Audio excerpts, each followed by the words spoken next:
Yes, ready. उपाध्यक्ष महोदय, मैं मानती हूँ कि बहुत से जो हमारे भाई हैं उनकी ओर से शिकायतें आई हैं और यहाँ बातचीत चलती रहती है कि हम अपने इलाके में सफाई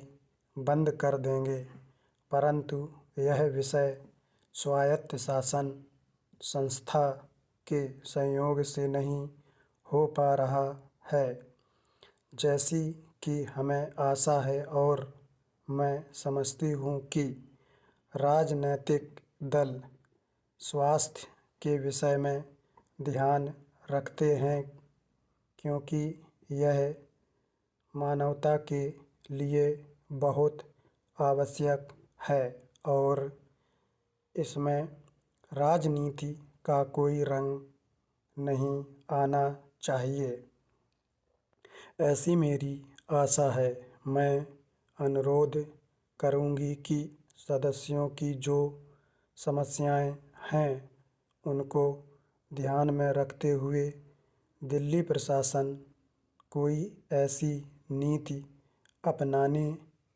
की कोशिश करे जिससे नगर निगम का यदि कोई काम हो तो उस विषय में हमारा नगर निगम से एक संयोगपूर्ण वातावरण पैदा हो, मगर इस वातावरण में राजनीति न आने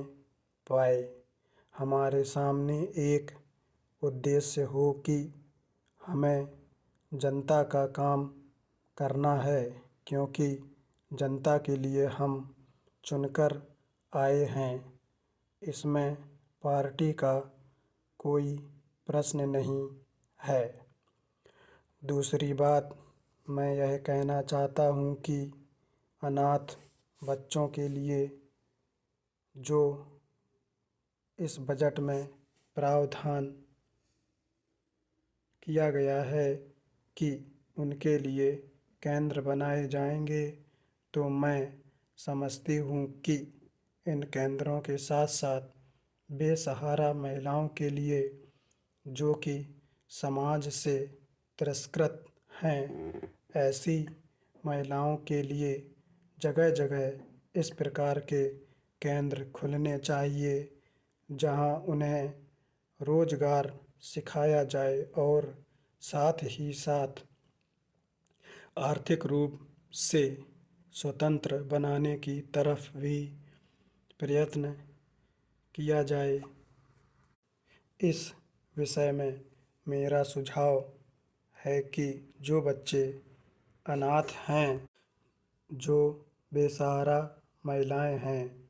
उनकी तरफ हमारी पूरी कोशिश होनी चाहिए कि जो अनाथ बच्चे हैं, जो समाज से तिरस्कृत हैं, जिनको अवहेलना की दृष्टि से देखा जाता है, उनके लिए केंद्र बनाए जाएं और उन केंद्रों में वह अधिकारी रखे जाएं जिनके संरक्षण में वह कार्य सीखें, पढ़ें, लिखें। यदि इसमें बाहर के सदस्य हों तो वे ऐसे होने चाहिए जिनका जीवन सरकारी सेवा में ही बीता हो। ऐसे योग्य लोगों से सहायता लीजिए। यदि इसमें असामाजिक तत्व घुस गए तो फिर हमारा पैसा ऐसे ही खर्च हो जाएगा और जो नीति हमने बनाई है वह असफल हो जाएगी, जिसका परिणाम यह होगा कि हम उस नीति को कार्य रूप में परिणत नहीं कर सकेंगे। इस बात पर कोई मतभेद नहीं है।